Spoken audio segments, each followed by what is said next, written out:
face of evil shows up where you least expect it. Lesson many of us have had to learn the hard way. Tonight, one brave victim recounts the recent horrors he experienced over the Christmas holidays. Because the pain is so fresh, he's asked that his identity remain anonymous. I thought it was going to be just like any other day. I hadn't been awake long. I was just stretching my arms, looking at the woods, having breakfast with my mother and sister. My father was still asleep. The virus he caught last spring had left him in a weakened state. I remember my sister was getting on my nerves that morning. She was going on and on about her fiancé, Douglas.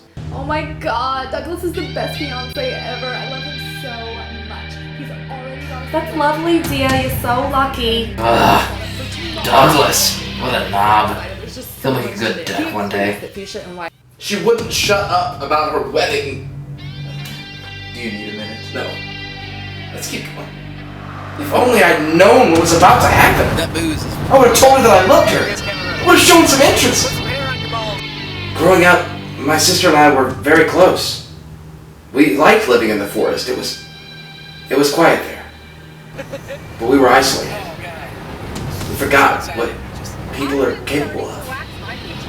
Most of the time there was no one around. Every now and then we'd see people here and there, but they'd just walk right past. They didn't even seem to notice us. What drives people to evil? What would possess someone to harm innocent or the blameless? The more we delve deeper, the more often we find the harder it is to predict these random acts of violence. Little did our brave survivor know what horrors were about to transpire.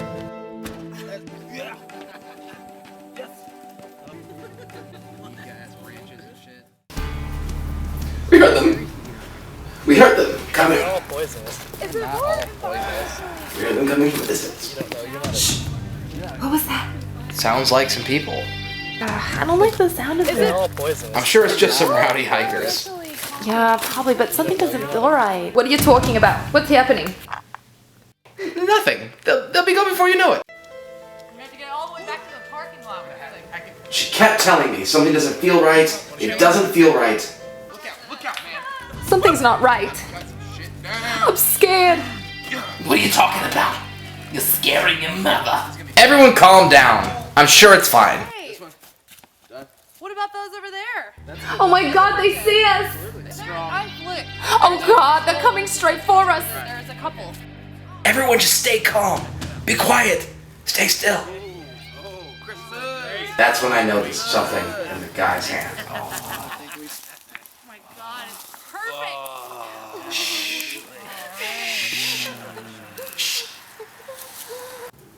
He was touching my sister, feeling her foliage. Oh my angel. Don't you touch her! Oh you bastard. Get your hands off her, you jerk! Oh, take me instead. Don't touch her! I'll do what you want. Do you think we should I'll take do it? anything. Hold on, I need a minute. He started touching my mother in her nether regions. He unzipped his pants Turn away. and he relieved himself on her. Don't look at your mother right now. I'm okay. I wanted to stop him. I wanted to do anything, but I couldn't. Mom, I couldn't even run. I couldn't move. stay strong. Just stood there frozen with this horrific nightmare played out in front of me. They finally decided on me. I was glad it was better this way. I was happy it was me and not my family. But I was still really scared. It lifted up my branches, felt me, felt my fullness.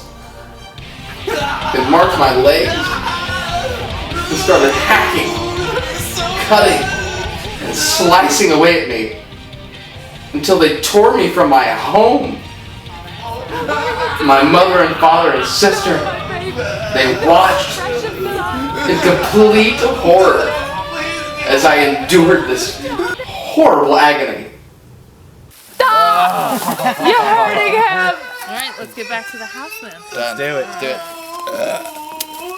I said my goodbyes to my family. I thought I'd never see them again. Let go of him, you bastard! Where are you taking him? Where are you going? I love you, Mom. I love I you, love Dad. you too! Sister, stay grounded. I love you all so much. I love you too! The pain was unbearable. My stump was bleeding out. Every bump was agonizing. They threw me into the back of a truck. We drove for miles and miles as bugs and rain pelted me in the face. I was further from home than I had ever been in a strange, unfamiliar world. At the end of our journey, we arrived at a house. They took me off the car and put me in a bowl of water. They hung things on me and they would sit and stare at me. They kept me alive on water for weeks. You They monsters. feasted around me. They even opened presents. There was even this song they kept singing all the time. Just, oh, Christmas tree, oh, Christmas tree. I think it was about me. I'm not sure why, but it was horrifying. Until the day they threw me out into the ditch. I must have passed out due to dehydration, because I can't remember what happened after that until I was rescued. Don't get me wrong, I lost a limb or two, but now I'm okay. Thank you. If you or anyone you know have any information on this case, please contact your State Bureau of Investigation. See you all next week. Be careful out there.